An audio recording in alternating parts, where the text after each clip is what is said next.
अस्सलाम वालेकुम रहमतुल्लाहि व बरकातुहू। द सेपिएंट बिलीवर में आपका इस्तकबाल करता हूँ। सिदरतुल मुंतहा एक ऐसा आलीशान दरख्त जिसका बयान हर मुसलमान की ज़ुबान पर कहीं ना कहीं होता ही है, और अगर कन्वर्सेशंस में नहीं तो कोक स्टूडियो के कुछ प्रोडक्शंस में तो होता ही है। सिदरतुल मुंतहा तू कुजा मन कुजा। ये ऐसा कौन सा पेड़ है जिसका बयान इतना आला है? इस वीडियो का फोकस सिदरतुल मुंतहा पे टोटली उसी पे रहेगा। हम जानेंगे कि सिदरतुल मुंतहा है क्या, इसका नाम सिदरतुल मुंतहा क्यों है, ये पेड़ कहाँ है, इसको किसने देखा है, इस पेड़ से हमें क्या लेना देना, और एक अहम ज़रूरी सवाल, इस पेड़ का दूसरे रिलीजन्स में ऐसा बेहद इंपॉर्टेंस क्यों है और क्या है, ऑफ कोर्स क्या है और क्यों है। तो इस वीडियो में हम सिदरतुल मुंतहा के बारे में जानेंगे। तो चलिए शुरू करते हैं। बिस्मिल्लाहिर्रहमानिर्रहीम। तो ऑफ कोर्स मेरे बाकी रिसर्च ओरिएंटेड वीडियोस की तरह मैं इस वीडियो को भी एक लिंग्विस्टिक अप्रोच से शुरू करना चाहूंगा। तो ये जो वर्ड आ रहा है सिदरतुल मुंतहा, ये बना है 3 लफ्जों से, सिदरा, अल और मुंतहा। सिदरा एक पेड़ को कहते हैं जिसको इंग्लिश में लोट ट्री या सेडर ट्री कहा जाता है।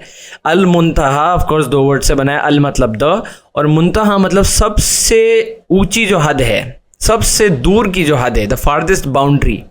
तो मिलकर ये पूरा बनता है सिदरतुल मुंतहा, जिसको इंग्लिश में lote tree of the farthest boundary कहते हैं, सबसे दूर की हद का बेरी का दरख्त। ये बेरी का दरख्त क्या है जिसको लोट ट्री या फिर सिद्र का पेड़ कहा जाता है? तो इस पेड़ का कॉमन नेम है सेडर या लोट ट्री, एंड बायोलॉजिकल नेम है इसका है जिजिफस स्पाइना क्रिस्टी। ये जुजू फैमिली से ताल्लुक़ रखता है और बहुत से इसमें फ़वाइद और शिफा याबी की खुसूसियात है। सिद्र का दरख्त जिसे मसीह का तख्त कहा जाता है, एक दरमियाने साइज का सदाबहार दरख्त है, has been on earth for a long time, जो middle east specially Saudi Arab और यमन का है। सिद्र को अपने सेहत के फ़वाइद के लिए बहुत अहमियत दी जाती है और ये सदियों से रिवायती अरेबियन मेडिसिन का हिस्सा रहा है। इनफैक्ट हज़ारों साल कह सकते हैं, 100 साल नहीं तो हज़ारों साल से है ही। सिद्र का नाम दरअसल अरबी लफ्ज़ सिदरा से लिया जाता है, जिसका मतलब है सित्तीना। सिदरा खुद वर्ड सित्तीना से आया है, या जिसको कहते हैं इंग्लिश में सार एप्पल यानी या फिर कड़वा सेब, क्योंकि इसकी जो बेरी आती है, जो फ्रूट होता है इस पेड़ का, वो काफ़ी कड़वा होता है। तो ये नाम दरख्त के फल के तेज जायके की वजह से है ऑफ कोर्स, लेकिन इसमें अच्छी न्यूट्रिशनल वैल्यू है। सिद्र के दरख्त का एक और नाम है क्राइस्ट थ्रोन, जिस पर बिब्लिकल नबी ईसा बैठकर खुतबा देते थे, और ये उन दरख्तों में से एक है जिनका जिक्र कुरान में भी आया है। सिद्र आमतौर पे यमन, सऊदी अरब, जॉर्डन और रेड सी के पार अफ्रीका साइड आप आएंगे तो फैले हुए कई दूसरे मुल्कों में पाया जाता है। सेडर ट्री के कई इंपॉर्टेंसेस यूजेस भी हैं, फर्नीचर के मामले में, कंस्ट्रक्शन मटेरियल, फूड स्टोरेज, और जो रिचुअल्स और कल्चरल बेस्ड एक्टिविटीज़ होती हैं, स्पेशली नॉर्थ अमेरिकन ट्राइब्स में या फिर यूरोपियन ट्राइब्स में आपको दिखेगा टोटेम पोल्स, कार्विंग्स, मास्क बनाना, नावें बनाना, पैडल बनाना जिसको चप्पू कहते हैं, हुक्स बनाना, भाला जिसको स्पीयर कहते हैं वो बनाना, और फिशिंग फ्लोट्स भी बनाना। तो यानी कि इस पेड़ का काफ़ी इंपॉर्टेंस एक सिविलाइजेशन लेवल पे, इंसानों ने इस पेड़ की प्रजाति को हज़ारों साल से इस्तेमाल किया है हर तरह की चीज़ के लिए। अब हम जानते हैं कि इस पेड़ का वर्ल्ड रिलीजन्स में क्या इंपॉर्टेंस है। तो शुरुआत करते हैं जुडायो क्रिश्चियन ट्रेडिशन से, यानी कि यहूदी और नसारा से। तो जो पुराने एंशिएंट हिब्रूज थे, लेबनन के देवदार पे आऊँगा मैं, लेबनन के देवदार दरख्त की तज़ीम करते थे ये लोग। हैकले सुलेमानी, जिसको टेम्पल ऑफ सोलोमन कहते हैं, जो अब नहीं है ऑफ कोर्स, जो पहले था, जो टेम्पल का कंस्ट्रक्शन खुद हज़रत सुलेमान अलैहिस्सलाम ने करवाया था। इस पेड़ की दरख्तों को इस्तेमाल करते हुए इस पूरे हैकले सुलेमानी की तामीर की गई थी, जो उन्हीं की इलाही अहमियत को भी बताता है। कई बिब्लिकल सोर्सेज से ये भी हमें पता चलता है कि सिद्र दरख्त जो है ज़मीनी दायरे को इलाही से जोड़ने के बारे में सोचा जाता है। इसको एक स्पिरिचुअल एस्पेक्ट दिया गया है कि हमारी ज़मीन को ये आसमानों से जोड़ता है। इस कॉन्सेप्ट को एक्सिस मुंडी भी कहते हैं, if you want to search that up, जिस पे ऑफ कोर्स हम आएंगे वीडियो में। हिंदुइज्म में भी इस पेड़ को, ये पेड़ जो है जिसको हिंदुस्तानी में देवदार का पेड़ कहा जाता है ऑफ कोर्स, तो जो हिमाचल प्रदेश के जो हिंदूज़ हैं, हिमाचली हिंदूज़, इनके लिए बहुत रिलीजियस इंपॉर्टेंस रखता है देवदार का पेड़। तो देवदार बना है 2 लफ्ज़ों से, देव यानी भगवान, खुदा, और दारू और ये वाला दारू नहीं जो आप सोच रहे हैं, इस दारू का मतलब होता है लकड़ी या पेड़। तो देवदार पेड़ मतलब भगवान का पेड़ या फिर डिवाइन ट्री ऐसा कह सकते हैं, गॉड, ट्री ऑफ गॉड कह सकते हैं आप इसको। तो देवदार पेड़ पाकिस्तान का नेशनल ट्री है और साथ ही साथ हिमाचल प्रदेश का स्टेट ट्री भी है। चलो ये तो अपना एशिया हो गया। जापानीज कल्चर में भी आपको सिद्रा के पेड़ का यानी कि सेडर ट्री का बहुत इंपॉर्टेंस दिखेगा। तो जापानीज सेडर, जिसका बायोलॉजिकल नेम है क्रिप्टोमीरिया जापानिका, ये कदीम जापानी मुआशरे में कंस्ट्रक्शन और इसकी रूहानी पहलुओं के लिए बहुत अहम था। ट्रेडिशनल जापानीज कल्चर में कुदरती चीज़ों को ज़्यादा अहमियत दी जाती है और ये रवैया जदीद दौर तक बरकरार है। शिंतो रिलीजन इंसान और फितरत के दरमियान ताल्लुक़ की नुमाइंदगी करता था और लंबे दरख्तों की इसमें एक खास अहमियत थी। जापानीज सेडर बहुत से शिंतो श्राइन्स के मरकज में पाए जाते हैं आज भी। इस दरख्त को जापानीज में सुगी कहा जाता है और ये जापान का नेशनल ट्री भी है। फिर हम आते हैं एकदम से कॉन्टिनेंट छलांग मार के अमेरिकाज में। तो नेटिव अमेरिकन कल्चर में भी सिद्र दरख्त सबसे अहम रस्मी पौधों में से एक है। बहुत सी ट्राइब्स इस्तेमाल करती हैं। कैसे? बखूर और साफ करने वाली जड़ी बूटियों के तौर पर। सिद्र का पेड़ का जो एसोसिएशन है खास तौर पर दुआ, शिफा, ख्वाबों और बीमारी के ठीक होने से, शिफा ढूंढने से इसका एसोसिएशन जुड़ा हुआ है। देयर आर मेनी सेलिश ट्राइब्स जो देवदार के दरख्त को जेनरोसिटी और प्रोविडेंस, रहमत और शुक्र अदा करने के लिए सिंबलाइज इसको किया जाता है। आमतौर पर इसे स्वेट लॉज सेरेमनीज, जो कि नेटिव अमेरिकन सेरेमनीज होती हैं जिसमें एक हट के अंदर बैठ के धुआं रिलीज किया जाता है। ये धुआं एक तरीके से स्पिरिचुअलिटी, एक स्पिरिचुअल पार्ट होता है इस ट्रेडिशन का, तो इसमें इस्तेमाल किया जाता था। इनफैक्ट जाता है आज भी ट्राइब्स में और ये अक्सर जड़ी बूटियों में पाई जाती है। एज आई टोल्ड यू, बहुत से नेटिव अमेरिकन ट्राइब्स तो इस पेड़ के पत्तों को और उसकी जो बार्क होती है उसको एज मेडिसिन भी यूज़ करते हैं आज भी।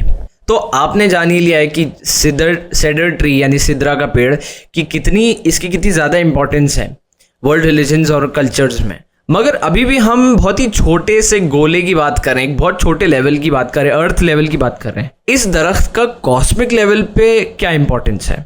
तो हमें सिदरतुल मुंतहा के बारे में जो पता सबसे पहले पड़ता है वो कुरान शरीफ के अंदर ही पता चलता है। नबी सल्लल्लाहु अलैहि वसल्लम ने जिब्रील अमीन को पहली बार देखा था जब वो चल रहे थे गारे हिरा के आसपास के एरिया में, मक्का में ही थे इनफैक्ट, और उनको ईस्ट के टुवर्ड्स, मशरिक के टुवर्ड्स जो होराइजन है वहाँ पे जिब्रील अमीन का ट्रू फॉर्म उनको दिखा था और वो जिस तरफ भी अपना सिर मोड़ते थे वहाँ पे उनको जिब्रील अमीन दिखते थे। यानी कि काफ़ी बड़े साइज़ के स्केल पे वो जिब्रील अमीन को देख पा रहे थे। अब आप इमेजिन करिए कल को आप नॉर्मली वॉक कर रहे हैं और एकदम से ऊपर आपने देखा आसमान में और बहुत ही बड़ा लेवल का एक क्रीचर है जो आपको देख रहा है और आप उसको देख रहे हो, आपकी हालत टाइट हो जाएगी। थोड़ा एक बार इमेजिन करके देखिए ये सीन। अगर आपने मार्वल मूवीज़ एटर्नल्स देखी है या फिर व्हाट इफ देखी है तो उसमें ये जो सेलेस्टियल क्रीचर्स होते हैं नीचे की तरफ देखते हैं इंसानों की हालत खस्ता हो जाती। तो इमेजिन करें जिब्रील अमीन जो अपने ट्रू फॉर्म में, जो कि बहुत पावरफुल फॉर्म है, उसमें नबी सल्लल्लाहु अलैहि वसल्लम ने इनको देखा था। दूसरी बार मिराज के दौरान नबी सल्लल्लाहु अलैहि वसल्लम ने फिर से जिब्रील अमीन को सिदरतुल मुंतहा के पास में उनके ट्रू फॉर्म में देखा था। इस इवेंट का जो जिक्र है इस सूरह नज्म वर्स नंबर 13 से लेके 18 में बयान होता है। और इस दौरान देखा था जब सिदरतुल मुंतहा उस चीज़ से ढका था जिस चीज़ ने उसको ढक रखा था। बेशक नबी सल्लल्लाहु अलैहि वसल्लम ने जो भी देखा वो हक था, सच था, और उन्होंने बेशक उस सफ़र में अपने रब की बड़ी बड़ी निशानियाँ देखी। ये मैं आपको डायरेक्ट अरबी नहीं बट उर्दू के फॉर्म में बता रहा हूँ कि इन आयात में क्या बताया जा रहा है। Of course you can go and look it up actual अरबी एंड इन आयात में क्या बताया जा रहा है। चलिए कुरान शरीफ एक हद तक ठीक है बट इसमें हमको बहुत ज़्यादा डिस्क्रिप्शन नहीं मिल पा रहा है, तो हम कहाँ चलें? बेशक कुरान कमेंट्री जो कि हमें हदीस के थ्रू मिलती है हम उसके टुवर्ड्स जाते हैं। अनस रदी अल्लाह अन्हु से रिवायत है कि नबी सल्लल्लाहु अलैहि वसल्लम ने कहा, फिर जिब्राइल मुझे लेकर गए यहाँ तक कि हम सिदरतुल मुंतहा यानी इंतहाई हद के दरख्त पर पहुंचे जो ना काबिल बयान रंगों में बंधा हुआ था। तो इस हदीस के हिसाब से सिदरतुल मुंतहा की कलर्स इनडिस्क्राइबेबल है, उनको डिस्क्राइब ही नहीं किया जा सकता, उनका तस्करा ही नहीं किया जा सकता है, उनकी तस्वीर ही, उनका तस्वुर ही नहीं किया जा सकता। यानी आप बता ही नहीं सकते कि वो कलर क्या है, बट यू कैन अग्री कि you have never seen more beautiful colours, जैसे नबी सल्लल्लाहु अलैहि वसल्लम बता रहे थे। Hard to make sense of it, right? कोई बात नहीं। और अगर आपने मेरा 7 आसमान और 7 ज़मीन का वीडियो देखा है, अच्छे से देखा है, नहीं देखा तो ऑफकोर्स इसके यहाँ पे पॉज कर लें, पहले उसको देख के आएँ। अगर आपने देखा है तो 7 आसमान 7 ज़मीन के वीडियो में आपको याद होगा मैंने 7वें आसमान जो कि अरीबा है, अरबॉथ जिसको कहते हैं जुडाइक लिटरेचर में, अरीबा के बारे में मैंने आपको एक चीज़ बताई थी। क्या बताई थी, कुछ याद है? कि 7वां आसमान अरीबा ऐसे कलर्स से बना है जो इनडिस्क्राइबेबल हैं, ऐसे मटेरियल से बना है जिसको डिस्क्राइब नहीं किया जा सकता है, उनको कोई विजुअल डिस्क्रिप्शन ही नहीं दिया जा सकता है क्योंकि हमारी परसेप्शन के बाहर हैं ये कलर्स। यानी ये बात भी कंफर्म कर रही है कि सिदरतुल मुंतहा का कुछ पार्ट जो है, कुछ हिस्सा एटलीस्ट 7वें आसमान में है। अब आप सोचेंगे कुछ हिस्सा क्यों, सिदरतुल मुंतहा पूरा का पूरा क्यों नहीं है 7वें आसमान पे, और अगर ऐसा है तो फिर बाकी हिस्सा है कहाँ? तो इब्न मसूद रदी अल्लाह अन्हु से रिवायत है, ऑफ कोर्स उन्होंने ये बोला था कि सूरह नज्म की जो 13th वर्ड्स है जिसमें अल्लाह ताला कहते हैं इज़ यख्शा सिदरता यख्शा, जो जिस चीज़ से वो ढका हुआ है उस चीज़ से वो ढका हुआ था। तो एट फर्स्ट लुक आपको समझ नहीं आएगी, तभी हदीस मौजूद है इस चीज़ को एक्सप्लेन करने के लिए कि किस चीज़ की बात हो रही है, इसमें क्या मीनिंग है इसका। इब्न मसूद बोले इसी आयत की कमेंट्री के तौर पे उन्होंने बोला कि 6ठे आसमान पे सिदरा है। तो ये तो मैंने आपको एक चीज़ बता दी कि 7वें आसमान पे भी है सिदरतुल मुंतहा और 6ठे आसमान पे भी है। इन दोनों आसमानों के बीच से ये पेड़ गुजरता है और कहीं ना कहीं जो इन दोनों आसमान के बीच की बाउंड्री है उसके थ्रू भी ये पेड़ गुजरता है। तो सूफियान जो एक और सहाबी थे वो बोले सुनहरी तितलियां, गोल्ड मॉथ्स, और उन्होंने अपने हाथ से ऐसे फड़फड़ाते हुए ऐसे एक इशारा किया, यानी कि वो उन चीज़ों की बात कर रहे थे, वो उस एंटिटी की बात कर रहे थे जिसने सिदरतुल मुंतहा को घेरा तो नहीं कहेंगे, एक तरीके से उस पर कवर किया हुआ था। ये थी सुनहरी तितलियां, या इनको इंग्लिश में गोल्ड मॉथ्स कहा जाता है। अब यहाँ पे एक बात, ये बात भी बिल्कुल परफेक्टली मैच कर रही है क्रॉस, अगर हम एक हदीस से दूसरे हदीस में जंप करें तो ये बात भी अभी जाहिर हो गई है कि 6ठा आसमान, जो कि आपने अगर मेरा वीडियो नहीं देखा प्लीज़ अभी जाके देखें, 7 आसमान 7 ज़मीन, उसमें मैंने बोला है कि 6ठा आसमान जिसको दखनुआ कहा जाता है, इसके डिस्क्रिप्शन में वो गोल्ड या सोने का बना हुआ है, ऐसा बताया गया हदीस में। और ये बात तो उसको और बैकअप कर रही है कि सिदरतुल मुंतहा के आसपास, मतलब जो सूफियान ने इशारा किया सुनहरी तितलियां, उन्होंने हाथ से कुछ इशारा किया था तितलियां बताते हुए। अब ऑफ कोर्स ये तितलियां एक्चुअली हो सकता है या तो ये तितलियां उस साइज़ की हों उस आसमान में, या फिर एक्चुअली ये एक डायनामिसिटी की बात करे, डायनामिक्स की बात करे कि कुछ चेंज हो रहा है उसमें, कुछ ऐसा फड़फड़ा रहा है सिदरतुल मुंतहा की all over its bark, all over its leaves. खैर ये चीज़ हम इतना बता नहीं सकते, बट आप एक इमेजिनेशन आपके दिमाग में बन रहा होगा कि सिदरतुल मुंतहा का कुछ हिस्सा पूरा गोल्डन से ढका हुआ था और जो 7वें आसमान का हिस्सा था वो तो आप अपने लफ्ज़ों में बयान कर ही नहीं सकते। अब एक और हदीस हमें मिलती है अब्दुल्ला बिन मसूद की, जिसमें वो उनकी रिवायत है कि जब रसूलुल्लाह सल्लल्लाहु अलैहि वसल्लम सिदरतुल मुंतहा पर पहुँचे तो आप सल्लल्लाहु अलैहि वसल्लम ने फरमाया वहाँ हर चीज़ ख़त्म हो जाती है जो ज़मीन से चढ़ती है और जो कुछ ऊपर से उतरती है। तो वहाँ अल्लाह ताला ने आप सल्लल्लाहु अलैहि वसल्लम को 3 चीज़ें अता की जो इससे पहले किसी नबी को नहीं दी गई थी। पहली, 5 वक्ता नमाज फ़र्ज़ की, सूरह अल-बक़रा की आखिरी आयत अता की, और अपनी उम्मत के उन लोगों के कबीर गुनाहों को माफ़ कर दिया जो अल्लाह ताला के साथ किसी को शरीक नहीं करते। यहाँ से पता लगता है कि इस आसमानी दरख्त को सिदरतुल मुंतहा क्यों कहते हैं, क्योंकि इस पेड़ पे ही एक इंतहा है। किस चीज़ की इंतहा? नॉलेज की, इल्म की, हिकमत की, वो इस दरख्त तक है। इसके बियॉन्ड की नॉलेज किसी भी इंसान, नबी, रसूल, फरिश्ते या जिन को भी नहीं है, नॉट इवन आवर प्रॉफिट सल्लल्लाहु अलैहि वसल्लम। साथ ही साथ एक पर्सपेक्टिव से सिदरतुल मुंतहा एक आलीशान आसमानी ट्री है, ट्री ऑफ नॉलेज है बेसिकली। पोएटिकली इसको नॉलेज का दरबार बोला जा सकता है क्योंकि इसी तक नॉलेज की हद है। अगर आप वर्ल्ड रिलीजन्स एंड कल्चर्स में जाएंगे, एक बार वापस हम रिविजिट करते हैं, आपको ऐसे कई रेफरेंसेस मिलेंगे जिसमें एक बड़ी हस्ती को पेड़ के नीचे खड़े या बैठे हुए इल्म दिया गया था। कोई दिमाग में फिगर आ रहा है ऐसे कोई हिस्टोरिकल फिगर? तो सबसे of course popular example is Siddharth या फिर गौतम बुद्धा, जिनको बोधि ट्री के अंडर उनको एनलाइटनमेंट अचीव हुई थी। वहीं से उन 40 की उम्र पे जब उनको एनलाइटनमेंट आई थी, जैसे हर नबी को आई थी 40 की उम्र पे, वैसे सिमिलरली यिग्द्रासिल ट्री जो कि नॉर्स मिथोलॉजी में मिलता है हमको। और अगर आप मार्वल स्टूडियोज़ के फ़ैन हैं, मार्वल के फ़ैन हैं, तो लोकी के सीज़न 2 में भी यिग्द्रासिल का पूरा बताया गया था कि कैसे वो एक बड़ा सा पेड़ बन गया था। तो इस पेड़ के नीचे ही ओडिन यानी कि जो मेन गॉड है नॉर्स मिथोलॉजी का, ओडिन को भी इसी के अंडर इनलाइटनमेंट हासिल हुई थी। यानी कि ये जो पेड़, ये जो आलीशान आसमानी पेड़ है जिसको हम सिदरतुल मुंतहा कह रहे हैं, या फिर जिनको स्कैंडिनेवियंस यिग्द्रासिल कहते थे, तो ये इसका रेलेवेंस सिर्फ इस्लाम में नहीं बट वर्ल्ड रिलीजन्स में है। उसके बाद मलिक बिन ससा ने उनसे रिवायत है कि नबी सल्लल्लाहु अलैहि वसल्लम ने कहा, फिर मुझे सिदरतुल मुंतहा यानी 7वें आसमान पर एक दरख्त दिखाया गया और मैंने इसके बेर जैसे फल देखे जिसको नफ फ्रूट्स कहा जाता है। हजर के मिट्टी के बर्तनों से मुशाबा थे, उसकी तरह दिख रहे थे इसके फ्रूट्स, और इसके पत्ते हाथियों के कानों की तरह थे, इतने बड़े आलीशान पत्ते थे। इसकी जड़ से 4 दरिया निकले जिनमें से 2 जाहिर और 2 पोशीदा, 2 दिखते हैं और 2 छिपे हुए हैं। मैंने जिब्रील अलैहिस्सलाम से उन नहरों के बारे में पूछा तो उन्होंने कहा कि 2 पोशीदा नहरें जन्नत में हैं और 2 पोशीदा नहरें नील और फरात हैं। तो सिदरतुल मुंतहा काफ़ी आलीशान दरख्त है, इसकी जड़ों से 4 दरिया निकलते हैं। 2 हमारी ज़मीन पे नील, नाइल और फरात यानी कि यूफ्रेटिस के फॉर्म में है। बाकी 2 पोशीदा नहरें जो छिपी हुई हैं वो जन्नत में बहती हैं। ना इनका जो तस्करा है, इनका जो जिक्र है, हमको जेनेसिस के 2nd चैप्टर में मिलता है, बाइबल में ऑफ कोर्स, जिसमें इन्हें रिवर्स ऑफ ईडन कहा जाता है, यानी कि रिवर्स ऑफ पैराडाइज। ये 4 नदियां हैं नाम से, गिहोन, पिशोन, हिद्देकेल और फ्रात।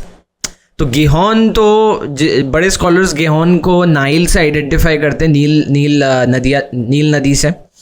पिशोन जो है इसका अभी तक कुछ ऐसा क्लियर नहीं है, कुछ लोग इसको ऑक्सस रिवर का बताते हैं या आमू दरिया करके एक नदी है उसका बताते हैं कुछ स्कॉलर्स। हिद्देकेल ऑफ कोर्स इसको आइडेंटिफाई किया गया था एज द टिग्रिस रिवर, और फ्रात यानी कि यूफ्रेटिस। तो बिब्लिकल लिटरेचर में तो ये 4 नदियाँ मानी जाती हैं कि यही 4 नदियाँ ईडन से, यानी कि जो जन्नत में आदम और हवा थे, एडम एंड ईव, वहाँ पे ये नदियाँ बहती थी। ऑफ कोर्स बाइबल के हिसाब से वो जो गार्डन ऑफ ईडन या जो वो जन्नत थी वो एक्चुअली अर्थ पे थी, बट हम ऐसा नहीं मानते। इस मुस्लिम्स बिलीव कि वो 7वें आसमान पे वो जन्नत थी। पर क्योंकि सही अल बुखारी, और सिर्फ सही अल बुखारी की हदीस नहीं बट हमारा कुरानिक लिटरेचर भी साफ साफ जाहिर करता है, 2 जाहिर रिवर्स की बात यहाँ करी जा रही है, तो हम फिर नाइल एंड यूफ्रेटिस को ही कंसिडर करेंगे। गिहोन और पिशोन से हमारा इतना इंटरेस्ट नहीं है, मतलब आप उसको कह सकते हो कि वो उनके नाम होंगे बट वो इस ज़मीन पे तो नहीं है, इतना तो क्लियर है। जन्नत में, एक्चुअल जन्नत में, जो 7वें आसमान की जन्नत है वहाँ पे बहती हैं। तो आई शुड मेंशन कि आपको 4 नदियों का और जिक्र मिलेगा जिनको रिवर्स ऑफ जन्ना कहते हैं, जो कि अलग है। शहद, दूध, पानी और वाइन, ये 4 अलग रिवर्स हैं जो कि जन्नती रिवर्स हैं।